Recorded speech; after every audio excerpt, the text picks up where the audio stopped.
மக்களே, என்னங்க இது? மகாநதி ப்ரொமோ வரல.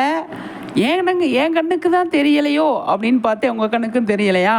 மகாநதி ப்ரொமோ என்னன்னு சொல்லிட்டு தெரியல, வரல. எனக்கு தெரிஞ்சு 12 மணிக்கு மேலே கூட விடுவாங்களா இருக்கும். அப்படி தானே நிறைய டைம் விட்டுருக்காங்க.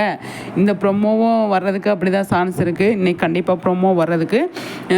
மகாநதி ப்ரொமோ வரல அப்படிங்கிறது எந்த மாதிரி ப்ரொமோ நம்ம எதிர்பார்த்துட்ருக்கோம் அப்படிங்கிறது ஒன்று இருக்கு இல்லையா? நல்ல சூப்பரான விஷயம் எதிர்பார்க்குறோம். அது நடந்தால் நல்லாயிருக்கும் அப்படிங்கிறத நிறைய விஷயங்கள் வந்து சொல்லியிருக்காங்க. குமரன், அதுக்கப்புறமா வந்து யமுனா, இவங்கெல்லாம் வந்து பிக் பாஸ் போகிறாங்க அப்படிங்கிற மாதிரி வந்து நமக்கு வந்து சொல்லிகிட்டு இருக்காங்க. எது எப்படியோ இன்றைக்கி ப்ரொமோ வந்தால் செமையாக இருக்கும் அப்படின்னு தான் நான் நினைக்கிறேன். அவங்க பிக் பாஸ் போனதுக்கப்புறமா நம்ம அதை பற்றி டிஸ்கஸ் பண்ணால் கொஞ்சம் நல்லாயிருக்கும் அப்படின்னு நான் நினச்சேன். இப்போதைக்கு வந்து நமக்கு 10 மணிக்கு ப்ரொமோ தடவி பார்த்தாலும் வரல. சரி, பரவாயில்ல, இருக்கட்டும். எப்படியும் இன்றைக்கி 11 மணிக்கு 12 மணிக்கு விடுவாங்க. அதை பார்த்து என்ஜாய் பண்ணிக்கலாம்.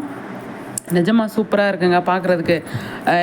ப்ரொமோ வரல அப்படிங்கிறது கொஞ்சம் வருத்தமாக இருக்குது. ஆனால் நம்மளோட குமரனும் யமுனாவும் பிக் பாஸ் போகிறாங்க அப்படிங்கிறது கொஞ்சம் நல்லா இருக்குது அப்படிங்கிறது தான் நான் சொல்ல வர்றது. சூப்பரில்